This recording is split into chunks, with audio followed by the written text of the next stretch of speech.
એને બે સાઈડમાં એક સાઈડ ઉપર દોરી લગાવી, દોરી ઇન્સર્ટ કરેલી હશે એક સાઈડ ઉપર, અને એમાં એક નોટ ઉપર અહીંયા આવી લાકડાની એક નોચ બનાવેલી હશે, અને નીચે પણ એક આ રીતના ગાંઠ મારવા માટે આપણને સુવિધા માટેની દોરી આ રીતની જડેલી જશે. એની સાથે રાસદોરી જ્યારે બનાવે ત્યારે બનાવેલી હશે. જ્યારે રાસદોરીને પકડવી ત્યારે બીજી પણ ઊંધો પકડવાનો નથી, ધ્યાન રાખો. એટલે ઉપરના ભાગમાં કયો કલર છે? કેસરી કલર. મધ્ય ભાગમાં સફેદ કલર, નીચે ગ્રીન કલર, અશોક ચક્ર, ચોવીસા.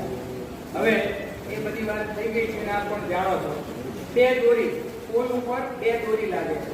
એક દોરી ફિક્સ કરવા માટે ઘરેડી સાથે જે પુલ સાથે બાંધી દેવામાં આવે છે, જે ઉપરની દોરી હોય હંમેશા ઉપરની દોરી હોય એ પોલ જે આપણે લહેરાવાનો છે ત્યાં ઘરેડી આવે ત્યાંથી